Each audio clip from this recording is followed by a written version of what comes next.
Hey guys, so I went out to do a range test with my Crossfire setup. I've got a Crossfire Nano module on an X-Lite. I've got the Nano receiver. I think it's a Nano receiver. It's been a while since I put this thing in. I forgot. You can see my video set up there, Laforge module. I think that's what that was called. I have been kind of out of FPVing for a while. I haven't really had time or interest in it, but I had time today and I wanted to just see, like, could I do long range on this? Like, I built this 7-inch quad for long range and it really hasn't been something I've had time or interest to do.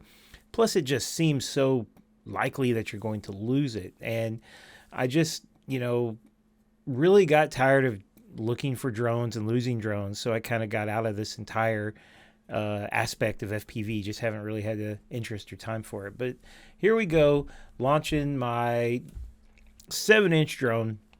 And my farthest I've ever got, this is my typical range testing area. Very, very clean. There's no houses nearby. There's no interference, so you can have a pretty good clean signal here. And the farthest I've gotten is like 1.4. I think I got 1.4 kilometers, and then I had a failsafe with an XM Plus radio, just a standard free Sky 2.4 gigahertz connection. So let's see how this does. Okay, so we slow things down to 100% now, and I'm about to have a fairly bad video breakup, and as soon as I shot up about, 10 meters, 30 feet up in the air, I got a great video signal again, but it's getting weak. I probably could have flown quite a bit farther if I just went up, and I'm setting inside my car, so that's a key thing. I always do these tests, these range tests. I was just curious, like if it's really cold and stuff, how far you could fly setting inside your car. So 2 kilometers, that's probably, that's probably not even, really getting close. Now, the RSSI signal up there, I don't know, like, I'm not sure what a good or bad RSSI signal for Crossfire is. I don't really know how that works. And, the signal seemed fine. I had no problem connecting. So, I think I could have probably flown a lot farther, especially if I'd raised altitude again, because I think I'm on 800 milliwatts of video transmitter power. So probably just needed to get it up in the air a little bit more, and probably needed to get outside my car, and I could have probably flown quite a bit farther if I had wanted to.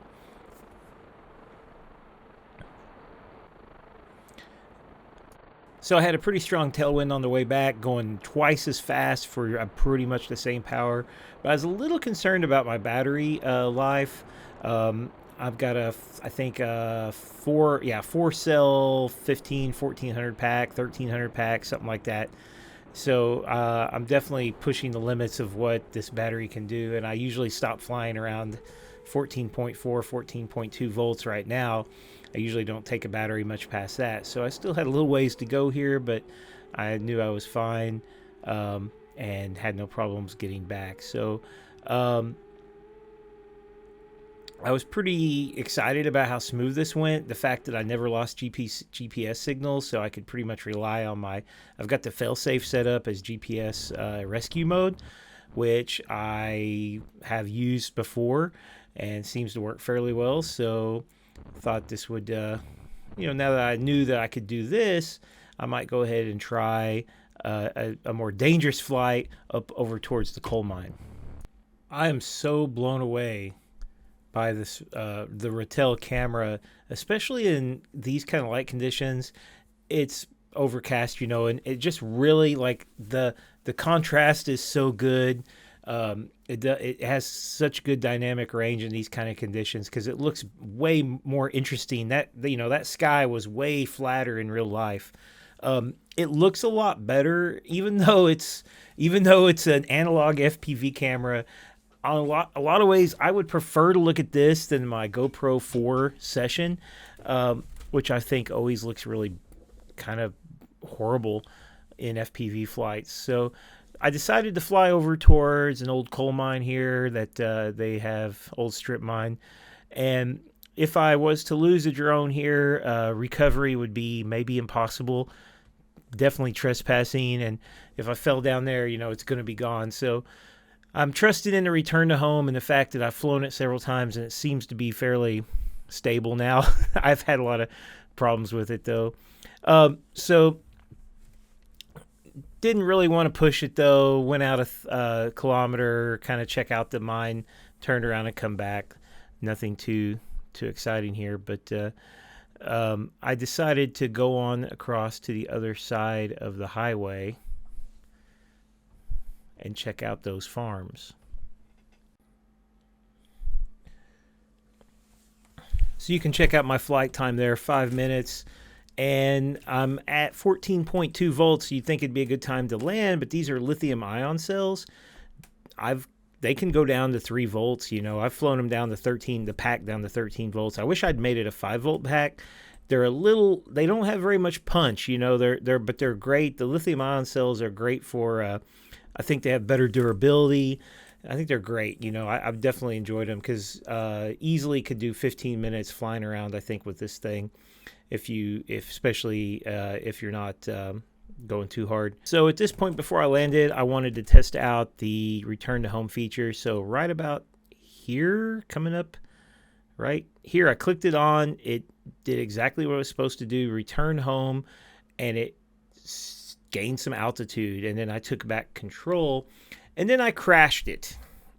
I don't really know what I did. I think I accidentally disarmed the drone at that point. I've really struggled with the X-Lite controller switches. They're tiny little switches, and they're laid out like there's a front back. I don't know. I need to get rid of the X-Lite. I've never really got used to the smaller size. It doesn't feel right to me anyway. So luckily I wasn't very high when I disarmed it, but unluckily these Emax ECO II 2807 motors, they tend to break easy. I've crashed drones a lot, and I have yet to destroy a motor except for these 2807, and this is the second one. The drone's fine. It didn't hurt anything. It fell about 20-30 feet onto the road. If it fell in the dirt, I'd been fine, but falling on the road, it landed probably one of the big 7-inch props. They're very firm, strong props, and probably one of them bent the motor shaft, and the motor now rubs. It will not spin up. So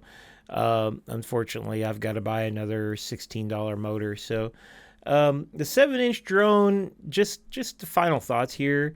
The 7-inch drone, it probably has its place, but I don't think it's for me.